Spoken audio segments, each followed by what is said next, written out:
వికారాబాద్ జిల్లా పరిగి నియోజకవర్గం పూడూరు మండలంలో ఉన్నటువంటి దామగుండంలో నేవీ ర్యాడర్ సెంటర్కు సంబంధించి ఇప్పటికే పెద్ద ఎత్తున రాజకీయ చర్చ జరుగుతుంది. దాని మీద అనేక అనుమానాలు, అపోహాలు కూడా కొంతమంది వ్యక్తం చేస్తున్నారు.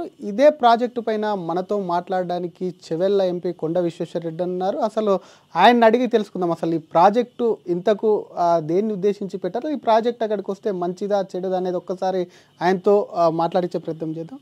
సార్, కొండ విశ్వేశ్వరరెడ్డి గారు, ఇంతకు నేవీ ర్యాడర్ సెంటర్ వస్తే ఏదైనా అక్కడ ఉన్న వాళ్ళకి నష్టం కలుగుతుందా లేదంటే లాభం కలుగుతుందా? ఎన్నో అపోహలు ఉన్నాయి. దీని గురించి నాకు ఎప్పటి సందో తెలుసు. ఆ అడవి నాకు చిన్న ఉన్నప్పటి తెలుసు. చాలా అందమైన అడవి. తర్వాత పెద్ద అయినాక నేను ఇండియాకి వాపస్ వచ్చిన అడవి అయితే నిజంగానే ప్రత్యేకంగా ఈ కాలం ఇంకా అందమైన అడవి. అయితే దాని పక్కకు ఒక మంచి ఇల్లు కట్టుకుంటే మంచిగుంటుందని నేను అక్కడ భూమి కూడుకున్నా. ఇప్పుడు 2005లో. ఎందుకంటే అక్కడ కట్టుకుంటే బ్యూటిఫుల్ ఉంటుంది అనమాట. ఇంకోటి ఎత్తులొంపులు ఉంటుంది, ఆ వ్యాలీలో అనిపిస్తుంది, కనబడుతుంది.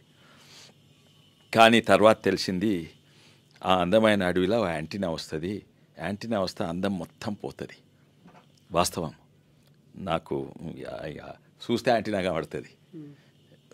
చెట్లు, జింకలు, సాంబార్లు, పెద్ద పెద్ద సాంబార్ జింకలు ఉండేది. అంటే 2 తీర్ల చీతలు అంటుంది. అంటే మచ్చలు జింక, కృష్ణ జింకలు అంటారు, దుప్పులు అంటారు. అది అంతటి ఉంటాయి. కానీ ఇక్కడ సాంబార్లు కూడా ఉంటాయి. అంతే నా ఎత్తు ఉంటాయి అవి. ఈ జింకలు నాకంటే ఎత్తుంటాయి. అవన్నీ కూడా ఉండేది. అయితే ఈ నడుమ ఏంటంటే ఇది నేవల్ రిడార్ వస్తుంది అన్నారు. నేను అప్పుడు టీఆర్ఎస్లో ఉంటుంది. అండ్ తర్వాత ఐ థింక్ వాళ్ళు అఫీషియల్లీ ఇచ్చిండ్రు. తర్వాత టీఆర్ఎస్ ప్రభుత్వం కూడా ఒక జియో ఇచ్చింది, ఇది ఈ భూమి అక్కడ ఇస్తాం నేవల్ రిడార్ అని. సరే, అది పక్కకు పెట్టండి. కానీ నేను ఇక్కడ భూమి కొన్నప్పుడు అప్పుడప్పుడు అక్కడ పోయేది. పోతుంటే దాని పక్కకు ఇక్కడ నవాబులు చాలామంది ఉంటారు. వాళ్ళ దగ్గర తుపాకులు ఉంటారు. వాళ్ళకు షికారు చేసే షోక్ అనమాట. ఈ జింకలను కొట్టేది షోక్ ఉంటుంది. నేను ఎన్నోసార్లు కంప్లైంట్ కూడా చేసిన. మా క్లాస్మేట్ కూడా ఒక అంటే 1 year సీనియర్ సుజాతలి అని ఉంటాడు. ఆడ మిత్రులే వీళ్ళందరూ. వాళ్ళకి గన్ లైసెన్స్ ఉంటుంది, షికారు చేసేది. తర్వాత ఇటుపక్క గ్రామస్తులు, పేదోళ్ళు అప్పుడు వెనకట అంటే నేను కూడా 10 ఏళ్ళు 15, 20 ఏళ్ళ కింద అప్పుడు గ్యాస్ పొయ్యిలు ఎక్కువ లేకుండా కట్టెలు కొట్టుకునేది. పొయ్యిల కొరకు పేదోళ్ళు పాపము. తర్వాత పశువులు, గొర్రెలు వీటిని మేపేది ఇలా. తర్వాత రియల్ ఎస్టేట్ వచ్చింది. ఇంకా రియల్ ఎస్టేట్ వాళ్ళు వస్తే ఇంకా అడవి వాళ్ళు కూడా నేను ఎట్లా కొన్నానో వాళ్ళు కూడా అట్లా కొని, కానీ వాళ్ళేమో ప్లాట్లు చేసి, నేనేమో నా సొంత కొరకు కొన్నా. ప్లాట్లు చేసి అది కమర్షియల్గా చేసి, ఎందుకంటే అంత అందమైన ఏరియా అది హైదరాబాద్ దగ్గర. రియల్ ఎస్టేట్ వాళ్ళు రియల్ ఎస్టేట్ ఊకుంటారు, కబ్జాలు చేసుకుంటా అడవిలోకి పట్టి వస్తుంటారు. నేను ఒకటే ఫారెస్ట్ డిపార్ట్మెంట్కి ఇది అది రాసినా కనీసము ఇది ఆపండ్రి, ఏది కట్టెలు కొట్టుడు ఆపండ్రి. కానీ వాళ్ళు పేదోళ్ళు ఎంత ఒకరు నాపొచ్చు, 2 నాపొచ్చు. అయితే ఇది దానికి అది తక్కువైంది. ఇప్పుడు కట్టెలు కొట్టుడు పేదోళ్ళు తక్కువైంది.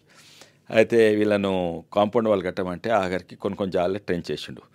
నాకు ఫారెస్ట్ మధ్యలో ఏం లేకుండే, కానీ ఎవడో వచ్చి కబ్జా పెడుతుండు మెల్ల అడవిలకు.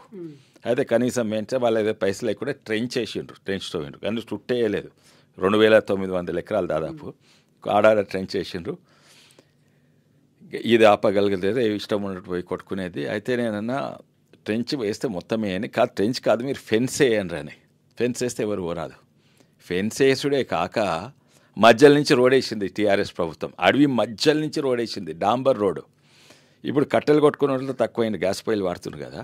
అయితే ఇప్పుడు ట్రాక్టర్లలో పోయి ఈ కేటరింగ్ వాళ్ళు వీళ్ళు దావత్లు ఉంటాయి కదా, అప్పుడు కట్టెలా పోయి ఎందుకంటే గ్యాస్ బిర్యానీ ఉండాలి అని ట్రాక్టర్లో పోయి కొంటున్నారు. నేను ఆ రోడ్కు వ్యతిరేకంగా ఉండే టీఆర్ఎస్ ప్రభుత్వం ఆ రోడ్డు సెంటర్ నుంచి వేసింది. ఇక్కడి నుంచి అక్కడ, ఇది వికారాబాద్ నుంచి పరిగికి వేసింది. నేను దాన్ని చాలా వ్యతిరేకంగా ఉంటుంది. అయితే నేను వీళ్ళకి ఏం చెప్తున్నా అంటే, దీన్ని నిజంగానే కాపాడాలంటే దీని చుట్టూ కాంపౌండ్ వాళ్ళు అయితే సరే కనీసం మంచి ఫెన్స్ వేయండి, కాపాడతాం. ఎందుకంటే ఫెన్స్ వేస్తే షికారు చేసేటోళ్ళు దాడిలు అవుతున్నాయి. షికారు చేసేటోళ్ళు దాడి చేస్తుండ్రు, రియల్ ఎస్టేట్ వాళ్ళు దాడి చేస్తుండ్రు, కట్టెలు కొట్టేటోళ్ళు, గొర్రెలు బర్రెలను మేపేటోళ్ళు కూడా దాడి అవుతున్నారు. ఇవి అంతా సాల్వ్ అవుతాయని అంటున్నా. అయితే వీళ్ళు చేయగలేదు. ఇంత ఇది వచ్చింది. ఇది వస్తే చూస్తేందుకు మంచిగా ఉండదు. కానీ నేవీ వస్తే ఇప్పుడు దాని చుట్టూ కాంపౌండ్ వాళ్ళు కడితే ఒక రియల్ ఎస్టేట్ వాడు రాడు, ఒకటి షికారు చేసేటోడు రాడు. కట్టెలు ఇప్పుడు ట్రాక్టర్ల పేదోళ్ళు ఇప్పుడు కట్టెలు ఎవరు కొడతలేరు. కొంతమందికి నష్టమైతే గొర్రెలు బర్రెలు మేపేటోళ్ళకు. కానీ ముఖ్యంగా నాకు నష్టమవుతుండొచ్చు, రియల్ ఎస్టేట్ వాళ్ళు నాకు పెద్ద నష్టమేం కాదు, అందమైంది పోతుంది. ఇది ముఖ్యంగా ఎవరికైతే రియల్ ఎస్టేట్ వాళ్ళు దీన్ని ఎన్నుకున్నారు అని అనుకుంటున్నాను. ఎందుకంటే దీన్ని కాంపౌండ్ వాల్ వేస్తే ఎవ్వరు ఏం చేయరాదు. ఇంకా పర్యావరణం చాలా మంచిగా అవుతుంది. కాపాడుడే కాక ఇంకా ఎక్కువ మంచిగా అవుతుంది. నేను మద్రాస్ చదువుకున్న ఐఐటి అనే ఇది మద్రాస్ సెంటర్లో ఉంటుంది. పెద్ద దాని పక్క గవర్నర్ ఐఐటి అనుకుంటే 630 ఎకరాలు ఉంటుంది. దాని పక్క గవర్నర్ బిల్డింగ్, అది కూడా 600 ఎకరాలు ఇంత ఉంటుంది, నాకు తెలియదు ఎగ్జాక్ట్ అని. ఎంత పెద్ద అడవి ఎంత. మద్రాస్ సిటీ సెంటర్లో జింకలు ఉంటాయి. మా కాలేజ్ ముంగట ఉండేది గిండి ఇంజనీరింగ్, అక్కడ కూడా జింకలు వచ్చేది. కాపాడుడే కాక ఉన్న అడవి ఇంకా మంచిగా అవుతుంది. ఒక్కడు కట్టెలు కొట్టరాదు, ఒక్కడు రియల్ ఎస్టేట్ కూడా రాదు, ఒక్కరు కూడా జింకలు కొట్టరాదు. అయితే నిజంగానే ఎవరైతే పర్యావరణం ఉంటుందో ఇది ఉంటేనే మంచిది. కానీ వాళ్ళు దుష్ప్రచారం చేస్తారు. నేవీ వస్తే 12 లక్షల చెట్లు కొట్టేస్తుంది. 12 లక్షల చెట్లు కొట్టేయారే నాకు తెలుసు, నేను ఎలక్ట్రికల్ ఇంజనీర్. ఇది ఏంటంటే లో ఫ్రీక్వెన్సీ యాంటీనా.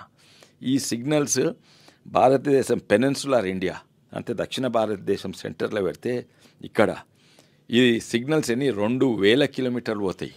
కానీ అవి లో ఫ్రీక్వెన్సీ నీళ్ళ లోపటి కూడా వస్తాయి.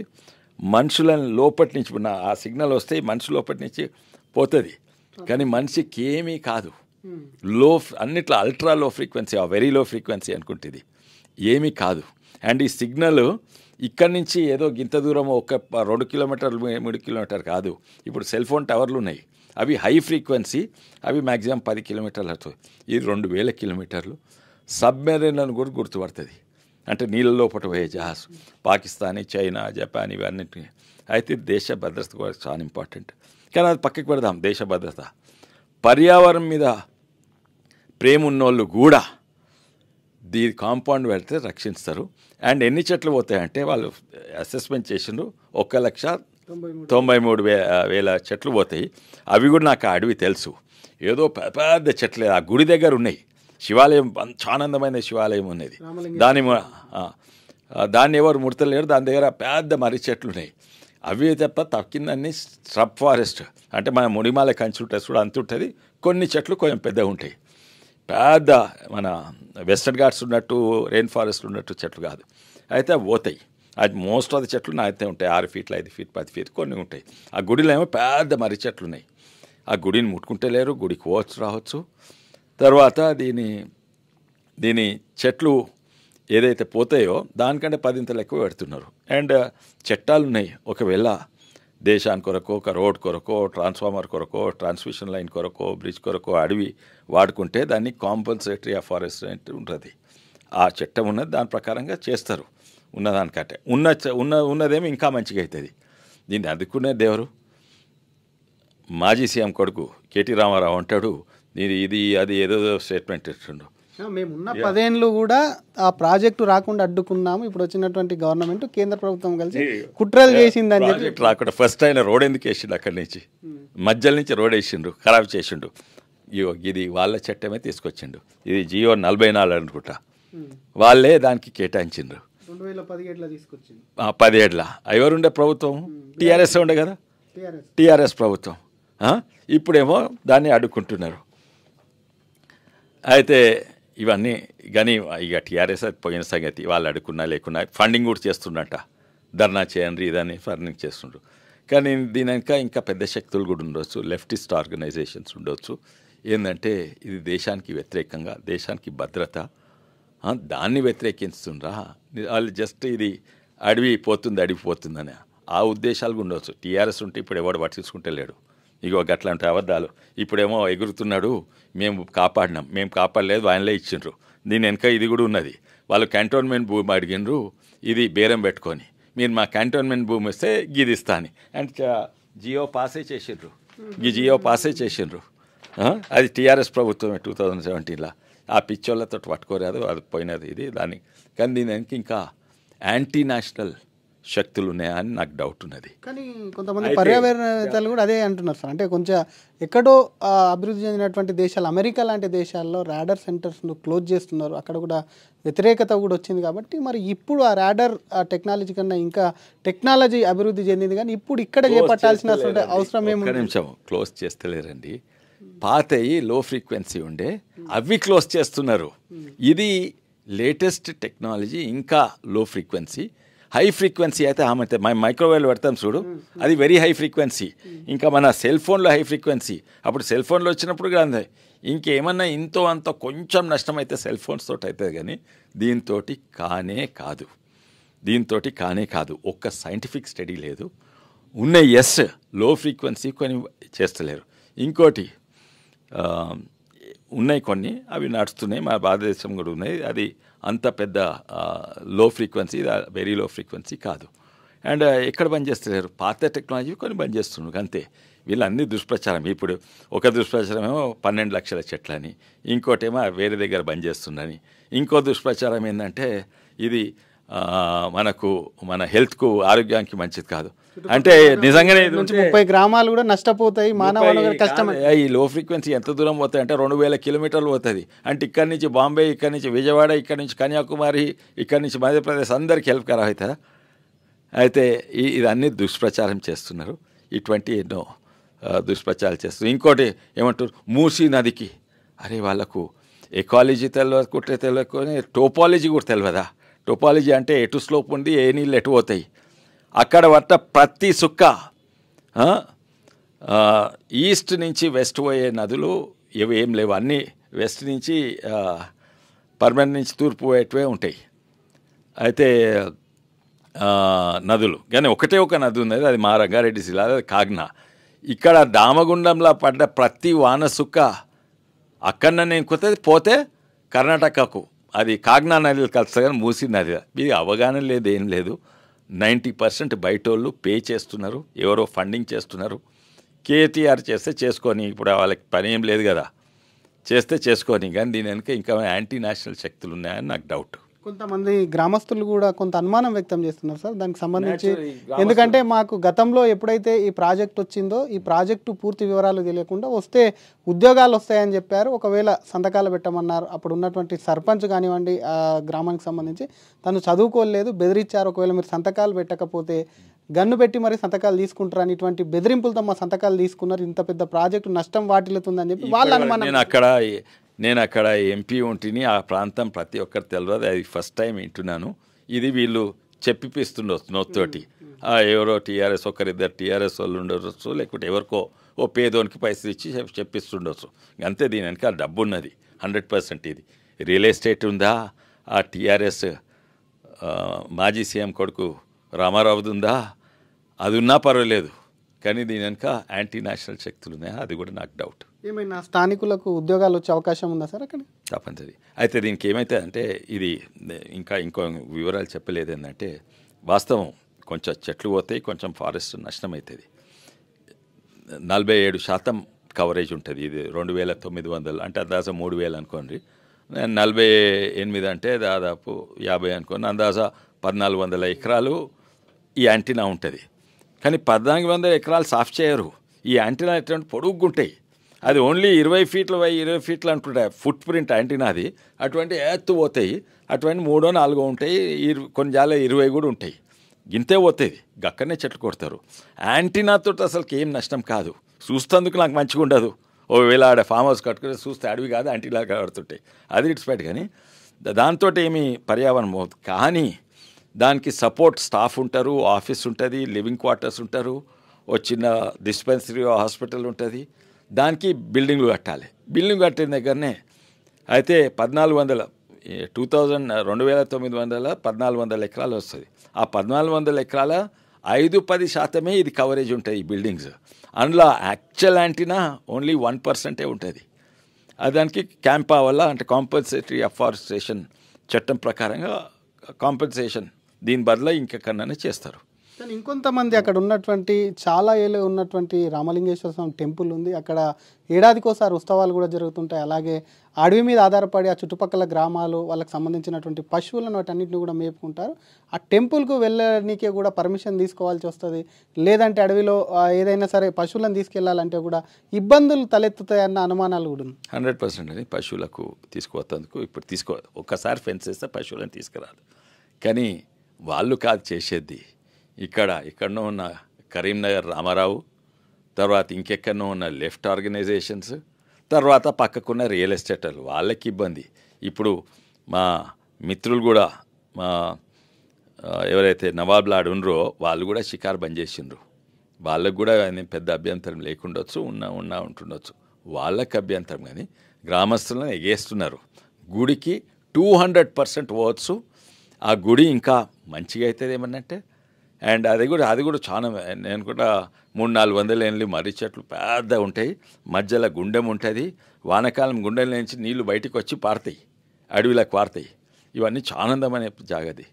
గుడికి ఒక్క టచ్ కాదు, గుడికి ఎవ్వరంటే వాళ్ళు ఎప్పుడంటే అప్పుడు వచ్చిపోవచ్చు. ఇవన్నీ దుష్ప్రచారాలు. అక్కడ ఒక స్వామి అని చెప్పి కూడా తిరుగుతూ ఉన్నారు, ఆయన కూడా చెప్తా ఉన్నారు దీనికి సంబంధించి గుడి చరిత్ర అది ఇది. స్వామిలకు కొందరికి ఓ దేవుని మీద భక్తి ఉంటుంది, ఇంకో స్వామికి ఇంకో దేవుని మీద భక్తి ఉంటుంది. కొందరు స్వాములకు రియల్ ఎస్టేట్ మీద భక్తి ఉంటుంది. అటువంటి స్వాములు ఉన్నారు. పక్కకే కొంచెం రియల్ ఎస్టేట్ చేస్తున్నారు, వాళ్ళకు కూడా అభ్యంతరం ఉన్నది. చివరికి అక్కడ ఉన్నటువంటి ప్రజలకు చెప్పండి, ఎటువంటి ధైర్యం కల్పిస్తారు? ఎందుకంటే ఈ ప్రాజెక్టు వల్ల, ఎందుకంటే మీరు నష్టం చేకూరది, ఎట్టి పరిస్థితుల్లో లాభమే అంటున్నారు కాబట్టి అక్కడ ఉన్నటువంటి ప్రజల అపోహాలకు 2 ముక్కలు చెప్పండి సార్. ఇది పర్యావరణం లాభం చేస్తుంది, కొన్ని ఉద్యోగాలు వస్తుంది, ఆ డిస్పెన్సరీ కొంతమంది పక్కకు పోతారు. ఇది దేశ భద్రత కొరకు ముఖ్యము. పర్యావరణం అక్కడ జింకలు, ఇప్పుడు కొన్ని జింకలు అయితే కననే పడతలేదు సాంబారు, ఎవరైతే నిజంగానే. అండ్ గ్రామస్తులకు ఏమి కాదు. అవును, ఇప్పుడు వెనకడ మీరు కట్టెలు కొట్టుకునేటోళ్ళు, మీకు అందరు గ్యాస్ పొయ్యిలు ఇవి వచ్చినాయి, కానీ కొంచెం ఇబ్బంది అవుతుంది. కానీ అది చట్టంకి వ్యతిరేకంగానే పశువులను అడవిలకు పంపరాదు. అది ఒక్కటి మాత్రం మీకు ఇబ్బంది ఉంటుంది. కానీ వేరేవన్నీ కూడా మంచిగా, ఓరిద్దరికి ఉద్యోగాలు వస్తాయి, 10 మందికి ఉద్యోగాలు వస్తాయి, ఆడ డెవలప్ కూడా అవుతుంది. అండ్ దేశానికి మంచిది, పర్యావరణంకు చాలా మంచిది. అడవి చుట్టూ కాంపౌండ్ వాళ్ళు పెడితే దొంగలు పోయి కట్టెలు కొట్టరాదు, దొంగలు పోయి షికారు చేయరాదు, రియల్ ఎస్టేట్ దొంగలు పోయి ఇచ్చేయరాదు. గ్రామాలకు ఆ ప్రాంతానికి చాలా మంచిగా, చెట్లు ఇంకెక్కువ పెరుగుతాయి, కొట్టరాదు, పర్యావరణం మంచిగా అవుతుంది దీంతో. ఇంకొక చోట పెట్టింటే బాగుండే, ఎందుకంటే ఇక్కడ ఉన్నటువంటి న్యాచురల్ అడవి ఉంది, ఇది పెంచినటువంటి అడవి కాదు, కృత్రిమ అడవి కాదన్న కొన్ని వాదనలు కూడా జరుగుతున్నాయి. దేశంలో ఇంకెక్కడైనా పెట్టింటే బాగుండే.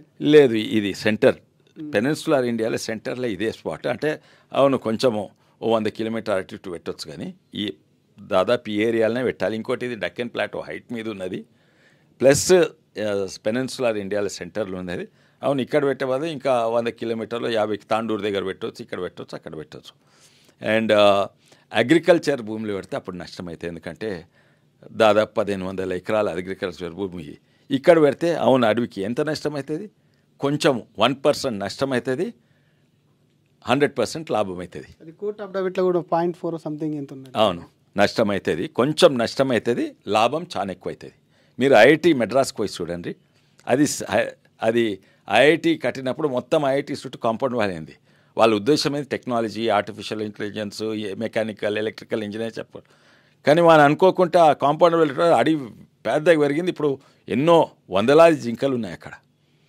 పర్యావరణం మంచిగా అవుతుంది చుట్టూ కాంపౌండ్ వాళ్ళు పెడితే. వీళ్ళకు ఎవరైతే ఇల్లీగల్ పని చేస్తారో వాళ్ళు పోరాదు. నేవీ ఉంటే ఎవరైనా షికారుకు పోతే బొక్కలు ఇరగొడతారు, కట్టెలు కొడతారు పోతే బొక్కలు ఇరగొడతారు, ఎవరైనా రియల్ ఎస్టేట్ పోతే అందులకు బొక్కలు ఇరగొడతారు. కానీ ముఖ్యమంత్రి దీని మీద మాట్లాడిన తర్వాత, ఈ ప్రాజెక్ట్ వచ్చిందన్న తర్వాత బీజేపీ కాంగ్రెస్ కలిసి ఇదంతా కూడా అక్కడ ఉన్నటువంటి ప్రజలకు ప్రాణాలతో చెలగాట మాడుతున్నాయని చెప్పి మీరు అనుకున్న working president, BRS working president KTR అంటున్నారు. ఎమ్మెల్యే రామారావు ఆయనకి ఏమి అవగాహన లేదు. ఏదో సేల్స్ మ్యాన్ ఉండే, బయోటెక్నాలజీ సేల్స్ మ్యాన్, ఏదో ఎక్కడో గుంటూరు భాష మాట్లాడతాడు, అమెరికా ఇంగ్లీష్ మాట్లాడతాడు, ఏదో హిందీ కొన్ని మాటలు మాట్లాడవచ్చు, కానీ నాలెడ్జ్ ఏం లేదు ఆయనకు. టెక్నాలజీ గురించి పెద్ద ఏం తెలియదు, పోకడాలు ఎక్కువ ఉన్నాయి, మాటలు లేదు. గిచ్చుడు ఎవరు ప్రభుత్వం? వాళ్ళ ప్రభుత్వమే కాదు, ఇచ్చింది కదా, ఒప్పుకుంది కదా. ఆ డీల్ కాలేదు. కేంద్ర ప్రభుత్వాన్ని క్యాంటోన్మెంట్లో భూమి అడిగినరు, తర్వాత దీన్ని స్లో చేసిండ్రు. ఆల్రెడీ వాళ్ళు జియో ఇష్యూ చేసిండ్రు, ఇప్పుడేమో ఉల్టా అంటున్నాడు. మళ్ళీ నిజంగానే అంత ప్రేమ ఉంటే పర్యావరణం మధ్య నుంచి రోడ్ ఎందుకు వేసినావా?